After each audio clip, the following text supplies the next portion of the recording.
1. 마지막 순간 죽은 줄 알았던 사람이 제 앞에서 마지막 숨을 몰아쉬며 손을 잡았습니다.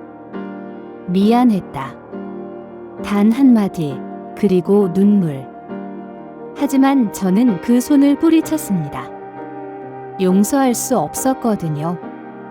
그 사람이 내게 남긴 상처는 시간이 지나도 지워지지 않았으니까요. 떠나는 사람은 편히 눈을 감겠지만 남아있는 사람은 상처를 안고 살아야 합니다. 그래서 저는 그날 아무 말도 없이 돌아섰습니다. 모든 지옥은 바로 그 집에서 시작됐으니까요.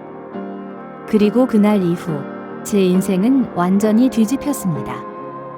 이 이야기는 제 삶을 무너뜨린 그 집에 대한 기록입니다. 그리고 어떻게 제가 결국 그 집을 무너뜨렸는지에 대한 이야기입니다. 지금부터 그 긴 악몽의 시작을 말씀드리겠습니다. 2. 달콤한 시작. 결혼하자마자 신혼집을 꾸밀 돈이 없어서 몇 년만 시댁에서 살기로 했습니다. 처음엔 정말 따뜻했습니다. 내 딸처럼 생각할게. 시어머니의 그 말 한마디에 울컥했죠. 제가 어렸을 때 부모님을 잃어서 그 따뜻한 말이 더욱 가슴에 와닿았습니다. 하지만 그 따뜻함은 전부 연기였습니다. 남편이 있을 때만 손녀처럼 아껴주는 척, 남편이 나가면 바로 돌변하는 이중인격. 첫날부터 산더미 같은 이불 빨래, 대청소, 끝없는 집안일이 시작됐습니다. 그래도 저는 가족이니까 참았습니다. 새 가정을 꾸리는 과정이라고 생각했죠. 그게 제 가장 큰 실수였습니다. 그 집에서 제 의지는 아무 의미가 없었거든요. 저는 그저 무급 가정부일 뿐이었습니다. 3. 보이지 않는 폭력. 시어머니의 시집살이는 날이 갈수록 심해졌습니다. 잔디 깎는 기계부터 창고 정리, 지붕 청소까지 하루 종일 쉬지 않고 저를 부려먹었죠. 조금이라도 아프면 한숨을 쉬고 기운 없으면 눈을 흘기고 제 존재 자체가 눈에 가시인 듯했습니다. 무엇보다 제 마음을 완전히 부숴버린 건 말이었습니다. 부모 없는 애라 눈치가 없어 그 말 한마디가 가슴을 찢었습니다. 제가 가장 약한 부분을 정확히 찔렀죠. 어렸을 때부터 제가 가장 두려워하던 말, 제가 가장 극복하려 애썼던 상처를 그대로 건드린 겁니다. 남편에게 말해도 전혀 믿지 않았습니다. 엄마가 그럴 리가 없지? 내가 예민한 거 아니야. 오히려 제가 이상한 사람 취급을 받았습니다. 그때부터 저는 철저히 혼자가 되었습니다. 그 집에서 제 편은 아무도 없었습니다. 4. 진실의 조각. 그래서 저는 증거를 모으기로 했습니다. 시어머니의 이중적인 말투, 폭언, 그리고 완벽한 연기. 매일 밤 일기처럼 기록을 남겼고 때로는 녹음도 했습니다. 하지만 이상한 점이 하나 있었습니다. 평소 절뚝거리던 다리가 새벽이 되면 멀쩡해지는 거였습니다. 어느 날 새벽, 화장실에 가려다 우연히 목격했죠. 걸음도 정상, 속도도 정상, 심지어 계단도 성큼성큼 올라가더군요. 저는 그 모습을 떨리는 손으로 조심스럽게 촬영했습니다. 그리고 며칠 동안 반복해서 확인했습니다. 거짓이었죠. 처음부터 끝까지 다리를 다친 것도 완벽한 연기였습니다. 저를 더욱 부려먹기 위한 설정이었습니다. 그래야 제가 모든 집안일을 다 떠맡으니까요. 그 순간 저는 한 가지를 분명히 결심했습니다. 이 집에서 반드시 나가야 한다고. 가면 뒤에 얼굴. 다음 날 시어머니는 어제와 달리 더 친절한 척했습니다. 과일까지 깎아주며 어제는 목소리가 좀 컸네. 미안했다고 했죠. 남편 앞에서는 언제나 이런 식이었습니다. 하지만 저는 이미 모든 걸 알고 있었습니다. 그 말투, 그 표정, 그 거짓된 미소의 진짜 얼굴을. 카메라에는 다 담겨 있었거든요. 평소의 독설, 새벽의 멀쩡한 걸음걸이, 남편 앞에서의 연기까지. 그 집은 연기력으로 굴러가는 집이었습니다. 진심은 단 한 방울도 없었죠. 저는 평소처럼 아무렇지 않은 척 웃으며 앉아 있었고 속으로는 거대한 폭풍이 몰아치고 있었습니다. 이 집을 박살낼 증거가 제 손에 있었으니까요. 이제 필요한 건 타이밍뿐이었죠. 언제 이 카드를 꺼낼지만 결정하면 됐습니다. 그리고 그 타이밍은 생각보다 훨씬 빨리 찾아왔습니다. 바로 남편 때문이었습니다. 6. 배신의 순간 어느 날 남편 차가 평소와 다른 곳에 주차돼 있었습니다. 이상해서 택시를 타고 조심스럽게 뒤를 따라갔습니다. 직감적으로 뭔가 잘못됐다는 걸 느꼈죠. 그리고 도착한 카페 앞에서 충격적인 장면을 목격했습니다. 남편이 모르는 여자와 손을 잡고 있었습니다. 그것도 아주 자연스럽게 마치 오래된 연인처럼. 달콤한 말까지 건네더군요. 조만간 정리할게. 너랑 살고 싶어.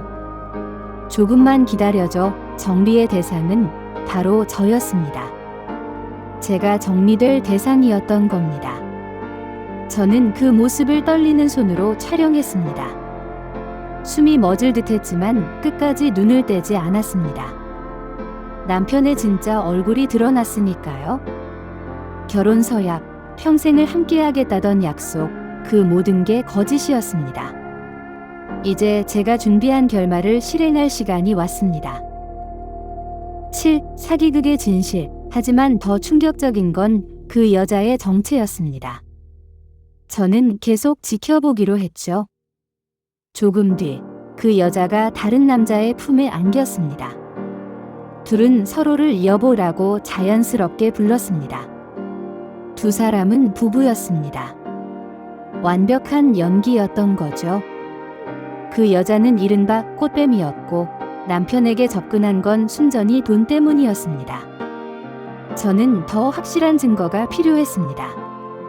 그들이 자주 가는 카페에서 옆자리에 앉아 대화를 엿듣기 시작했죠. 그 바보 완전히 넘어갔어. 이번 달부터 그 사람 벌어오는 돈 다 내 명의로 돌릴 거야. 카페에서 나누는 대화를 듣는 순간 저는 비로소 전체 상황을 이해했습니다. 이건 단순한 바람이 아니라 치밀하게 계획된 사기극이었습니다. 남편은 완전히 속고 있었고 더 놀라운 건 시어머니가 이 모든 걸 알고 있다는 사실이었습니다. 저는 끝까지 지켜보고 모든 증거를 차곡차곡 모았습니다. 8. 공모의 실체. 집에 돌아와 막 들어가려던 찰나 마당에서 남편과 시어머니가 말다툼을 하고 있었습니다. 저는 문 뒤에서 숨을 죽이고 조용히 귀를 기울였죠. 엄마, 이제 수화 정리할 거예요. 저 여자 데려오면 되잖아요. 그래도 며느리가 우리를 고소하면 어떡하려고. 괜찮아요. 엄마도 다리 절뚝이는 연기만 잘하면 돼요. 그럼 정신적 학대 증거는 없어지니까. 그 말을 듣는 순간 온몸이 얼어붙었습니다. 제가 모았던 증거들, 그들도 대비하고 있었던 겁니다. 이 집에는 진심이 단 한 방울도 없었습니다.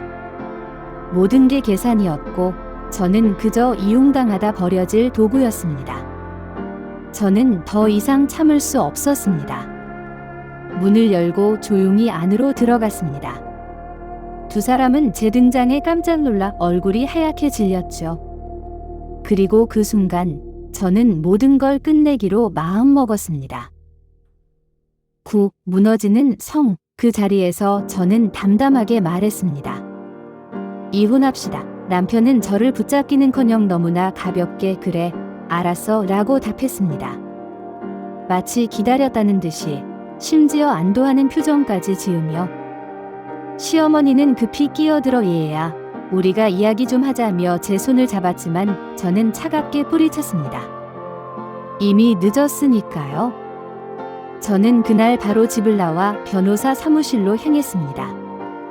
준비해둔 모든 증거를 변호사에게 전달했고 바람, 사기 공모, 정신적 학대에 대한 모든 소송을 걸었습니다.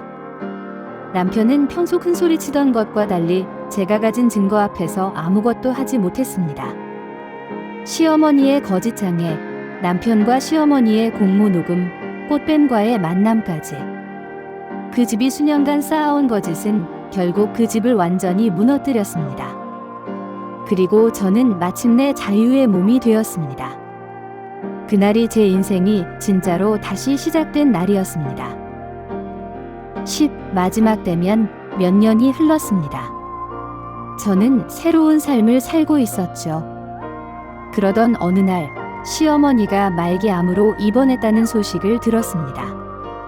처음엔 무시하려 했지만 뭔가 마지막으로 정리해야 할 것 같아 병원을 찾았습니다. 병실 앞복도에는 남편에게 들러붙던 그 여자가 서 있었죠. 아직도 남편 곁을 떠나지 않았더군요. 그 여자의 목적은 분명했습니다. 시어머니의 생명보험금이었습니다. 비열함은 정말 끝이 없었죠. 남편은 이미 그 여자에게 완전히 빠져 재산 대부분을 날린 상태였습니다. 제가 병실로 들어가자 시어머니는 창백한 얼굴로 눈물을 흘리며 용서를 구했습니다. 그 모습은 참 초라했습니다. 권력을 휘두르던 모습은 어디 가고 없었죠. 하지만 저는 감정에 휘둘리지 않았습니다. 저에게도 마지막으로 해야 할 일이 있었으니까요. 바로 진실을 제자리에 돌려놓는 일이었습니다. 10일, 진실의 대가. 저는 조의금 봉투 하나를 시어머니에게 건넸습니다. 그 안에는 돈이 아니라 USB가 들어 있었죠. 이건 어머님이 떠나시기 전에 꼭 들으셔야 할 것 같아서요. 시어머니가 떨리는 손으로 봉투를 열자 얼굴에서 단번에 피가 가셨습니다.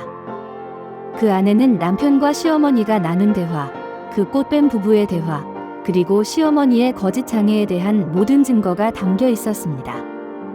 그리고 밖에서 기다리던 그 여자에게도 똑같은 USB를 하나 건넸습니다. 이거 들어보세요. 당신이 얼마나 이용당하고 있는지 알게 될 거예요. 그 순간부터 그 집은 스스로 무너지기 시작했습니다.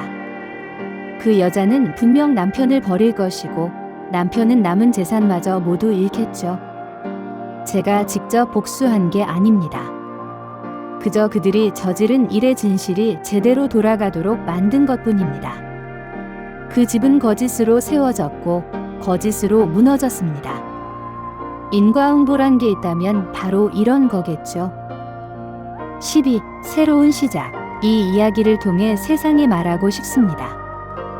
누군가의 상처를 이용해 자기 이익을 챙기려는 사람은 반드시 그 대가를 치른다는 것. 사랑이라는 이름으로 사람을 속이는 자도, 가족이라는 이름으로 지옥을 만드는 자도 결국엔 자신이 만든 함정에 스스로 빠진다는 것. 저는 그 집을 나온 후 심리치료를 받았고 천천히 제 마음의 상처를 치유해 나갔습니다.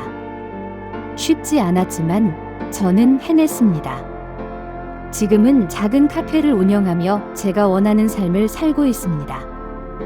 여러분도 지금 누군가에게 무너지고 있다면 그 자리를 반드시 벗어나야 합니다.